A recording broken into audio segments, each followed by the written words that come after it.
Hi, I'm going to read the story called Franklin's Class Trip.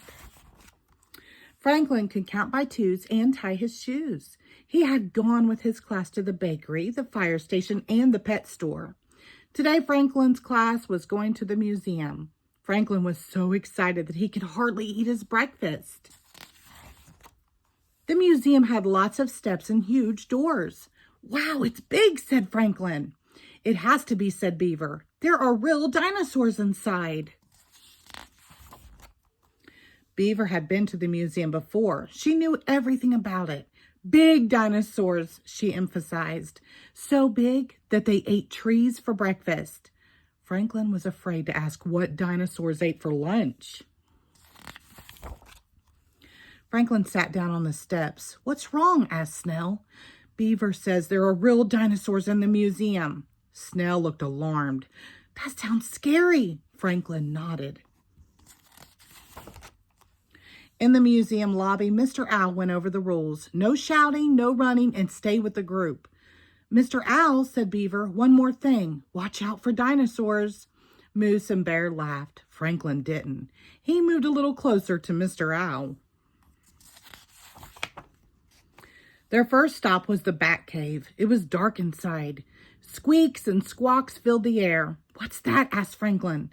Beaver giggled. "That's the sound bats make to find their way around." Franklin was relieved that it was bats and not dinosaurs.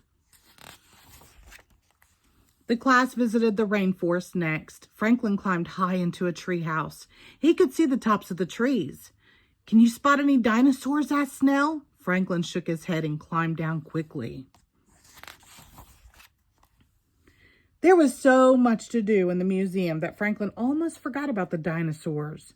In the medieval room, Franklin had fun dressing up like a knight. Franklin even got to dig in a sandy pit. He was the first one to find an arrowhead.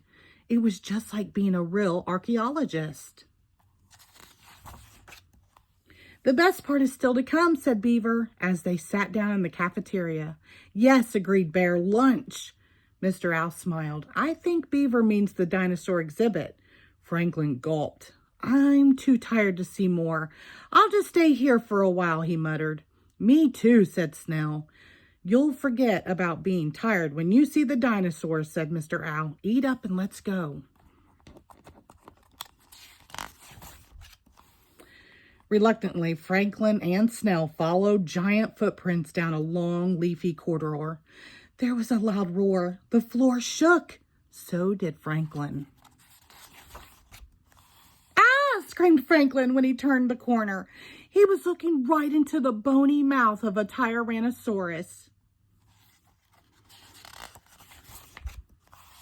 Franklin blinked. "They're bones! Real dinosaur bones, but the dinosaurs aren't alive." "Alive?" giggled Beaver. "Of course not. There hasn't been a live dinosaur for millions of years." "You make good jokes, Franklin." "You sure do," whispered Snell. As they were leaving, Franklin and his friends walked past the Egyptian exhibit. "Next time," said Beaver, "you should visit the tomb. There's a mummy inside." "Is it real?" asked Franklin. "Yes, and scary," said Beaver. But Franklin wasn't scared. He had a mummy at home. And he could hardly wait to tell her all about his adventures at the museum. The end. Thank you.